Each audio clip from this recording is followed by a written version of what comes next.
Good morning. We are Redstone Robotics, FTC Team 20979, and we are from Huntsville, Alabama. Our team consists of 23 members from 9th through 12th grade based out of Lee and New Century Technology High School. Over the season, our team did core values challenges at meetings to build a closer bond between our members. This made us better friends both on and off the field. Additionally, over the season, our team collectively accumulated over 100 hours in service at FLL events and over 150 hours of service at other various events. This season, we went to 5 middle schools local to our area to discuss FIRST and FTC. Some local outreach events we went to include New Century's Open House, STEM Showcase, and Calhoun STEM Fair. This year, we mentored the Gear Girls, and we assisted the Blue Bananas and SAR2D2. With the Gear Girls, we taught them about sensors, programming, and presentation. With the Blue Bananas, we helped them with their presentation, and with SAR2D2, we advised them about their robot. Some adult organizations we reach out to include Calhoun Robotics, the UAH Space Club, and the National Space Club. With Calhoun Robotics, we are setting up tours of their lab.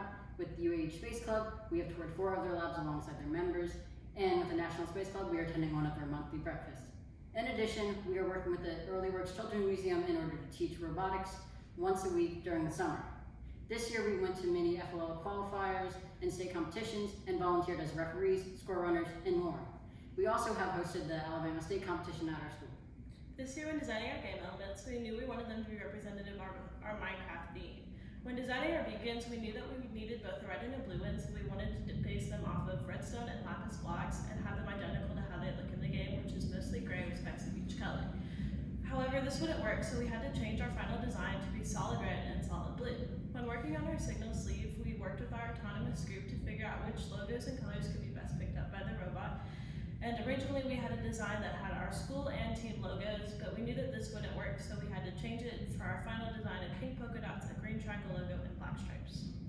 This year, the build team saw 3 main tasks we need to be able to achieve to be competitive this year in the robot competition.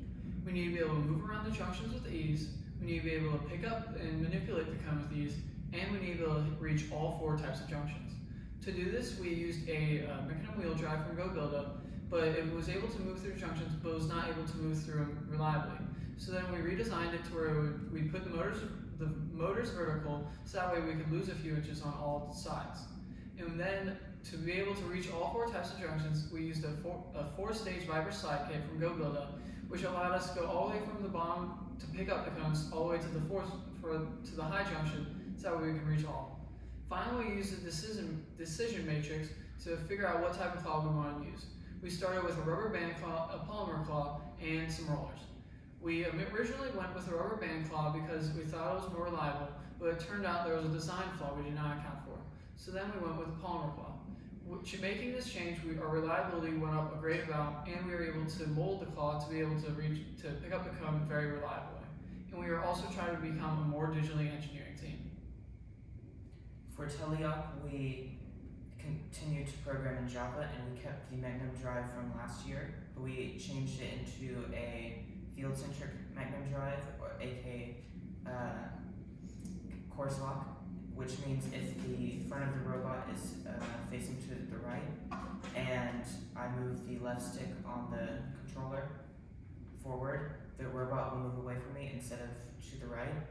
And for the list system, we programmed each button to take the claw to the height of each junction.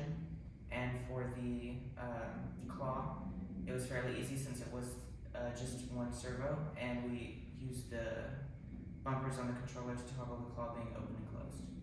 This year we really focused on optimizing our autonomous. The biggest challenge was definitely reading the signal sleeves, since our team had never done any machine learning or image recognition before. One thing that throughout the year we made many tough decisions like blocks for Java, TensorFlow for Euphoria, and webcam for color sensor. In the end, we programmed in Java with TensorFlow using a webcam. One thing that makes our autonomous unique is our drive function, which is a homemade function we wrote that allows us to move the robot using encoders, but use only 2 lines instead of what would be 15 lines if we didn't have the function. For our autonomous path, we first read the signal sleeve. We then place our preloaded cone on the load junction. After that, we go to the cone stack, pick up a cone from there, and place it on the high ball. Finally, we park in the correct zone corresponding to the signal sleeve. Overall, we considered this season a win from everything we've gained. We learned many new things, had fun with new friends, and impacted so many people through FIRST. We'd also like to take this time to thank HCMS STEM Club for allowing us to use their field, as ours only arrived the week before our state competition. Okay. Are there what any are some- questions? There any questions? Yes. What are some obstacles or challenges you have overcome to get where you are? So the main obstacle that we overcame was building. So we only got our parts like the week before Christmas break, and since we're a school team, we couldn't work over Christmas break. So we only had 2 months to build our robot, and our field didn't arrive till 1 week before our state competition.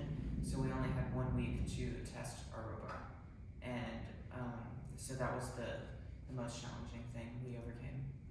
What was your biggest accomplishment this season, and what are you most proud of?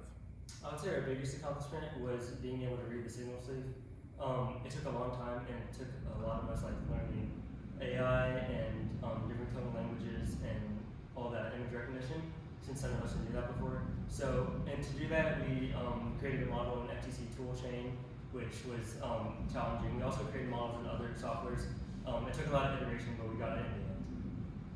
What's the time you struggled and how did you overcome it? I'd say one time when we struggled was at a scrimmage. Our previous claw design started coming loose during a match, and then we had a match directly after that where our lift string came untied at the top, and then those matches were back to back. So then our next match was only 1 match away from the second match, and we had 5 minutes to fix our robot, and we overcame it by getting into groups and fixing our robot, and it was fixed by the next match. Tell us about course lock. So course lock is meant to make the robot easier to drive, and basically the robot will move in the direction the left stick, the direction you point the left stick, and it uses trigonometric functions in the normal mechanism drive equations. How do you organize a team of 23 people? So organizing a team of 23 people was very new for us this year, as last year we only had 8 or 9 people. The way we did this was by breaking down into smaller groups. So for example, we have an autonomous group and a teleom group, and then we have build group, and those split into subgroups also for intake and chassis and things like that. And we also have the fundraising and outreach team. The way we were able to make this happen was at the beginning of meetings, we talk about our goals for the day, and then we split up and work on them with small group leads who are getting the groups to get their work done, and then at the end of the meeting, we come back together and talk about what we achieved. This also leads into why we have only 6 people presenting instead of 23 or more, and the 6 people up here presenting are leads for our groups. Tell us more about digital engineering. Digital engineering is a real new focus in the engineering community.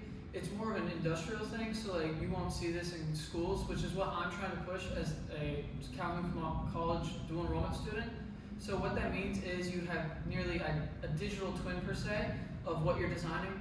So this will allow you to kind of get rid of that prototyping phase where you wouldn't have to buy the parts or waste the time of building something and realizing it fails.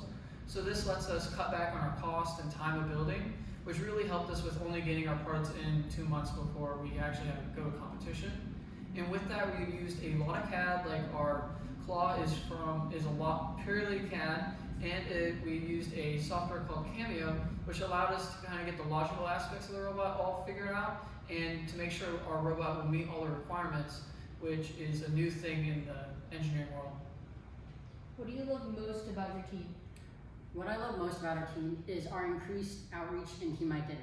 So last year we didn't have as much outreach and a self-identity of who we were. So we were Redstone Robotics because it was based off of the Redstone Arsenal here in Huntsville, Alabama. But over time we have slowly adapted it and taken it to Minecraft, where we have based our team shirts, our alliance markers, and everything about Minecraft, and made it something that is for us and something unique about who we are. What do you think is the coolest feature of your robot, and why? The coolest feature for me would be the claw and the lift system, since those are the 2 most complex things on the robot. With this, we took a kit from GoBuilder for our lift, and we kind of modified it to make it our own by changing out the strings to a stronger and thinner fishing line, and we put on a new spring to where it would be more expandable and more springy, I guess. So that way it wouldn't snap the line whenever it gets to the top. And the claw was purely catted, so that our catters had a lot of time trying to figure out on how to attach the claw to our lift, since our lift only has 2 screws to hold something onto it. For the programming aspect of that question, I think the coolest part is our course lock drive because it really helps during the gameplay and the matches. It really helps the drivers know which way to go, and it helps them not get turned around when they're driving. What was an impactful or memorable moment from your outreach? So something impactful for me this year was that the FLL teams that we helped, the Gear Girls and the Blue Bananas, were very appreciative of our helping them this year. And so since this is my last season, they brought trophies, little Lego trophies, to the Alabama State FTC competition and gave them to me there. What do others say about your team? So for our team, with the Gear Girls who we mentored, they have wrote us a nice letter that we show at competitions, and our mentors and coaches who are around us are very proud of how we are a student body and where we all work together and we decide leadership, we decide about what happens with the robot, we decide and organize how everything works so that we can have a functioning team all together. Something else that we've heard is from judges at competitions coming back to our coaches and telling them about how knowledgeable they think we are from our presentations, and just how proud of us they are for being able to get everything done in the past 2 months. Is there anything else you'd like us to know? We are very proud of all the CAD work that we've put into our robot and our team. CAD isn't something that you see at most schools, so we are very fortunate to have students that have had classes or been taught by themselves. It's really been a great help to design parts, to design elements, to help out our FLL teams, or to just print beacons. And giveaways, we've heard from several teams that they think that our giveaways are some of the best, and we're just very proud of our accomplishments in the CAD field. This concludes our questions, and thank you for watching.